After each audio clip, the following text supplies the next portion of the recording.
Chapter 2. Each is great in its own place. Part 1. According to the Shankhya philosophy, nature is composed of three forces in Sanskrit: sattva, rajas, and tamas. These, as manifested in the physical world, are what we may call equilibrium, activity, and inertness. Tamas is typified as darkness or inactivity. Rajas is activity expressed as attraction or repulsion, and sattva is the equilibrium of the two. In every man, there are these three forces. Sometimes tamas prevails. We become lazy, we cannot move. We are inactive, bound down by certain ideas or by mere dullness. At other times, activity prevails, and at still other times, that calm balancing of both. Again, in different men, one of these forces is generally predominant. The characteristic of one man is inactivity, dullness, and laziness.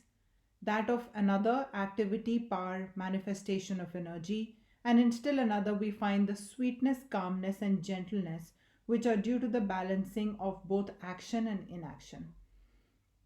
So, in all creation, in animals, plants, and men, we find the more or less typical manifestation of all the different forces. Karma Yoga has specially to deal with these three factors. By teaching what they are and how to employ them, it helps us to do our work better. Human society is a graded organization. We all know about morality and we all know about duty. But at the same time, we find that in different countries, the significance of morality varies greatly. What is regarded as moral in one country may in another be considered perfectly immoral. For instance, in one country, cousins may marry. In another, it is thought to be very immoral. In one, men may marry their sister in law. In another, it is regarded as immoral. In one country, people may marry only once, in another, many times, and so forth.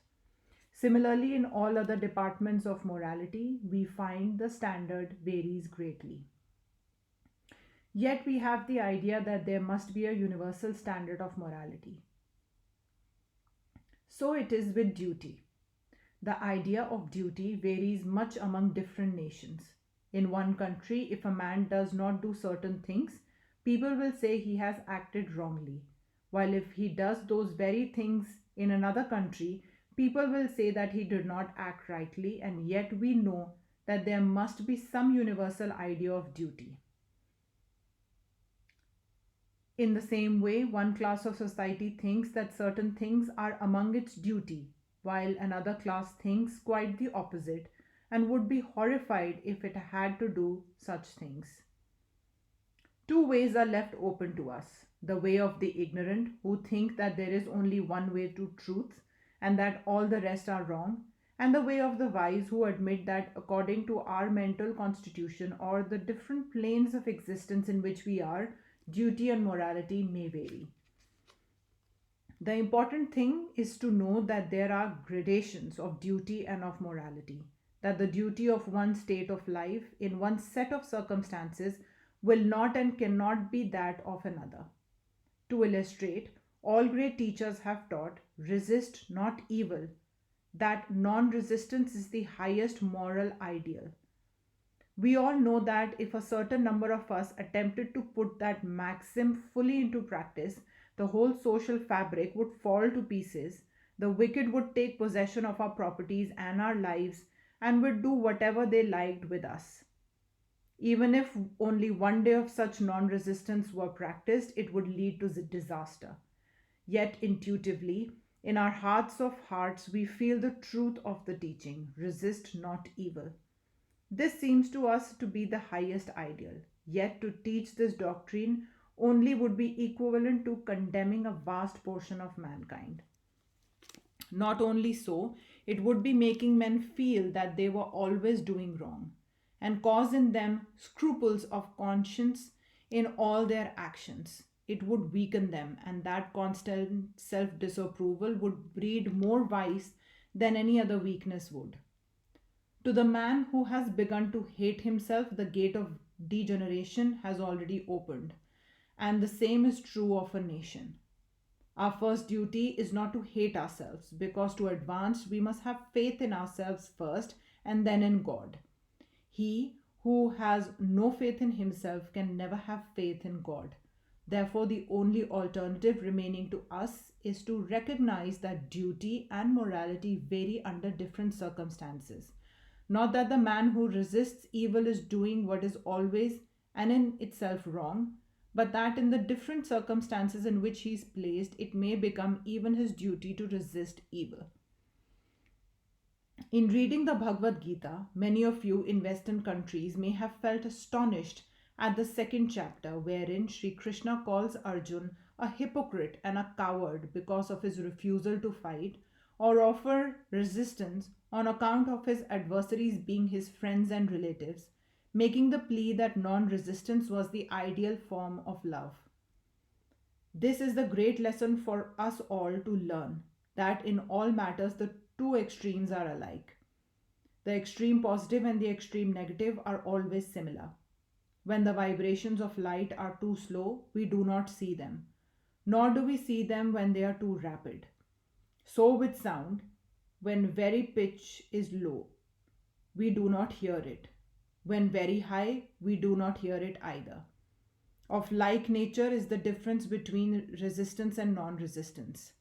One man does not resist because he is weak, lazy, and cannot, not because he will not. The other man knows that he can strike an irresistible blow if he likes. Yet he not only does not strike, but blesses his enemies. The one from weakness, the one who from weakness resists not commits a sin, and as such cannot receive any benefit from the non resistance, while the other would commit a sin by offering resistance. Buddha gave up his throne and renounced his position. That was true renunciation. But there cannot be any question of renunciation in the case of a beggar who has nothing to renounce. So we must always be careful about what we really mean when we speak of this non resistance and ideal love. We must first take care to understand whether we have the power of resistance or not. Then, having the power, if we renounce it and do not resist, we are doing a grand act of love.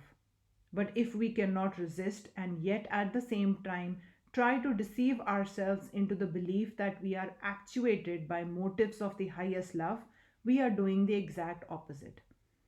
Arjun became a coward at the sight of the mighty array against him. His love made him forget his duty towards his country and king. That is why Sri Krishna told him that he was a hypocrite. Thou talkest like a wise man, but thy actions betray thee to be a coward. Therefore, stand up and fight. Such is the central idea of Karma Yoga. The Karma Yogi is the man who understands that the highest ideal is non resistance, and who also knows that this non resistance is the highest manifestation of power in actual possession. And also, what is called the resisting of evil is but a step on the way towards the manifestation of the highest power, namely non resistance. But before reaching this highest ideal, man's duty is to resist evil. Let him work, let him fight, let him strike straight from the shoulder. Then only, when he has gained the power to resist, will non resistance be a virtue. I once met a man in my country whom I had known before as a very stupid, dull person who knew nothing and had not the desire to know anything and was living the life of a brute. He asked me what he should do to know God, how he was to get free. Can you tell a lie? I asked him. No, he replied. Then you must learn to do so. It is better to tell a lie than to be a brute or a log of wood. You are inactive. You have not certainly reached the highest state, which is beyond all actions, calm and serene. You are too dull even to do something wicked. That was an extreme case, of course, and I was joking with him, but what I meant was that a man must be active in order to pass through activity of perfect calmness. Inactivity should be avoided by all means. Activity always means resistance. resist all evils, mental and physical, and when you have succeeded in resisting, then will calmness come. It is very easy to say, hate nobody, resist no evil. But we know what that kind of thing generally means in practice. When the eyes of society are turned towards us, we may make a show of non resistance, but in our hearts it is canker all the time. We feel the utter want of the calm of non resistance. We feel that it would be better for us to resist. If you desire wealth and know at the same time that the whole world regards him who aims at wealth as a wicked man, you perhaps will not dare to plunge into the struggles of for wealth. Yet your mind will be running day and night after money. This is hypocrisy and will serve no purpose. Plunge into the world, and then, after a time, when you have suffered and enjoy all that is in it, will renunciation come. Then will calmness come. So fulfill your desire for power and everything else. And after you have fulfilled the desire, will come the time when you will know that they are all very little things. But until you have fulfilled this desire, until you have passed through that activity, it is impossible for you to come to the state of calmness, serenity, and self surrender. These ideas of serenity and renunciation have been preached for thousands of years. Everybody has heard of them from childhood, and yet we see very few in the world who have really reached that stage. I do not know if I have seen 20 people in my life who are really calm and non resistant, and I have traveled over half the world.